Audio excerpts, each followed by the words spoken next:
இப்ப நீங்க அரபுகள்ல பொறுத்தளவுக்கு, அரபு நாடுகள்ல இந்த மாரி பறவை சகுனம் இது இருக்கு அப்படின்னு சொல்றீங்க. அதாவது ஒரு ஒரு ஒரு சைக்கினைய வச்சு அவங்க தங்களுடைய காரியத்த பின்பற்றாங்க. இப்ப நம்ம இதுலயே வந்து பார்த்தீங்கன்னா, இப்ப நம்ம ரோட்ல போயிட்டு இருக்கும்போது, ஒரு பூனை குறுக்கு போச்சு அப்படின்னு சொன்னா, இந்த வேணாம் செய்ய வேணாம். ம். அதே மாரி ஒரு ஒரு பெண்கள் வந்து வெறுங்குடத்த தூக்கிட்டு ஒரு பெண்கள் வந்தா, அவங்கள பார்க்கும்போது இந்த காரியத்த நம்ம செய்யக்கூடாது. இப்படின்ற மாரி எண்ணங்கள்லாம் இருக்குது. இதெல்லாம் மூடப்பழக்கம் தானா? இல்ல வேற எதுவும் காரணங்கள் இருக்குதா? மூட பழக்கம் தான். சந்தேகமே இல்ல. ஒவ்வொரு நாட்டுக்கும், ஒவ்வொரு இடத்துக்கும், ஒரு பகுதிக்கும் ஒவ்வொரு மூடப்பழக்கம் இருக்கு. இந்த பூனை விஷயம் அப்படிதான். ம். பூனை குறுக்க போனா, நல்ல காரியத்துக்கு போயிருப்பாரா, போயிருச்சா திரும்பிருவாருங்க. திரும்பிருவாரு. இந்த ஏன்னா கல்யாணத்துக்கு பத்திரிக்கை குடுக்க போம்போதெல்லாம் பூனை வந்தா திரும்ப வீட்டுக்கு வந்துருவாங்க. திரும்புவாரு. ஒரு வியாபாரம் பார்க்க போவாரு. ஒரு ம். பொருள் வாங்க போவாரு. ஏதோ ஒரு நல்ல காரியத்துக்கு போவாருன்னு வச்சுக்கிறோங்களேன்.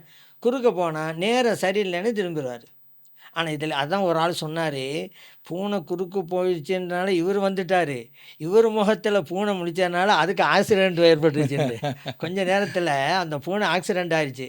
என்னான்டா இவரு முகத்தில முழிச்சதுனால. நிச்சயமா. அப்படின்னு ஒரு விளையாட்டுக்காக சொல்லுவாங்க. சரி, சரி. அதுபோல இந்த பெண்மணிகள்லாம் வெறுங்குடத்தோட வந்தா, ம், ம். தண்ணியோட வந்தாக்கா அது நல்லதான், நல்லது. பரக்கத் தான். வெறுங்குடமா வந்தா ஒண்ணும் இல்லையாம். அதனால வந்துருவாங்க. இப்படி சில மூடப்பழக்கங்கள் இருக்கு. சில நல்ல காரியங்களையெல்லாம் விதவை பெண்களையெல்லாம் உபயோகப்படுத்த மாட்டாங்க. இந்த திருமணம் காட்சி போக்குவரத்தில பெண் வீட்டார்ந்து மாப்பிள்ளை வீட்டுக்கு ஆமா. போறது, மாப்பிள்ளை பெண் வீட்டாருக்கு பொருட்கள்லாம் போகுமல்லவா? விதவைகளா இருக்க மாட்டாங்க. ஏன்னா, இது மங்களமான காரியம். ம். அதுக்கு எப்படி இவங்கள பயன்படுத்துறதுங்கிற அந்த நம்பிக்கை இன்னைக்கும் இருக்குது. இன்னைக்கு இருக்குது. எல்லா இடங்கள்லயும் இல்ல. ஒரு சில இடங்கள்ல சிலர்ட்ட இருக்கு. இருக்கு. ம். அது என்ன முஸ்லிம்கள்ட்ட ஏன் இருக்குது அப்படின்னு கேட்டாக்கா, வேறு சமூகங்கள் இருக்கிறதுனால. இந்த பூனை குறுக்க போனா உள்ள மேட்ரு, வெறுங்குட மேட்டர்லாம் இஸ்லாமியத்துக்காக வேண்டி உள்ளதல்ல. இங்க பொதுவா இருக்கக்கூடிய மக்கள் எல்லா நம்பிக்கையினுடைய சமயத்தோடும் வாழ்றாங்க. அவங்கள்ட்ட இந்த நம்பிக்கை இருக்கிறதுனால, முஸ்லிம்கள்ட்ட அந்த நம்பிக்கை வந்துருச்சு. விதவைகள் விஷயத்தும் அப்படிதான். ஆனா விதவைகளை எல்லாம் நல்ல காரியங்களுக்கெல்லாம் உபயோகிக்கிற பழக்கம் இன்னைக்கு இருக்கு. இருக்குது முஸ்லிம்ங்க மத்தியில. ஒரு ஒரு சில சில பேரு இடங்கள்ல. தான் ம். இது.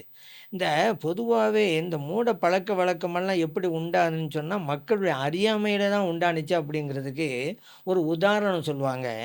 ஒரு குரு சீடர்களுக்கு பாடம் நடத்துவாரு. அங்க அந்த ஆசிரமத்தில வந்து ஒரு பூனை இருந்துச்சு. அது அப்படியே சுத்திக்கிட்டே வரும். பாடம் நடத்தும்போது அது அங்க வர்றதுனால இடையூறா இருந்துச்சு. அதனால இவரு சொன்னாராம் சீடர்கிட்ட, "எப்ப பாடம் ஆரம்பிக்கிறோமோ, பூனைய கட்டி போட்டுருங்க. பாடம் முடிஞ்ச பிறகு பூனைய பூனை அவுத்து அது விட்டுருங்கன்னு" சொன்னாரு. இப்படி நடந்துக்கிட்டே இருந்துச்சு. அந்த குரு இறந்துட்டாரு. அந்த இடத்துல இன்னொரு குரு வந்துட்டாரு. அதே போல தான் செஞ்சாங்க. பாடம் ஆரம்பிக்கும்போது பூனைய கட்டி பூனைய கட்டி போட்டுருவாங்க. போடாம முடிஞ்ச உடனே அவுத்து பூனை விட்டுருவாங்களா, எடுத்துக்கும். அந்த பூனை இப்ப இறந்து போச்சு. இந்த குரு என்ன சொன்னாராம், வேறு பூனை பிடிச்சுக்கிட்டு வாங்க, கட்டி போடணும், பாடம் ஆரம்பிக்கணுன்றாராம். அவரு என்ன விளங்கிட்டாரு, பூனை கட்டி போட்டா பாடம் தான் பாட நடத்துறாருன்னா பூனை கட்டி ஆரம்பிக்கும். போடணும்னு நினச்சிட்டாரு. ஆனா உண்மையில போன குரு ஏன் செஞ்சாரு? 1வது குரு இடையூறா அவர் இருக்கிறதுனால. டிஸ்டர்ப் பண்ணிருந்தாலும் அப்படி செஞ்சாரு. இப்படித்தான் சில செயல்பாடுகள் அறியாமனால மூட பழக்கவழக்கமாக மாறிவிடுகிறது அப்படிங்கிறதுக்கு உதாரணமாக சொல்லுவாங்க. ஓகே. இதுவெல்லாம் மூட பழக்கவழக்கம் தான்.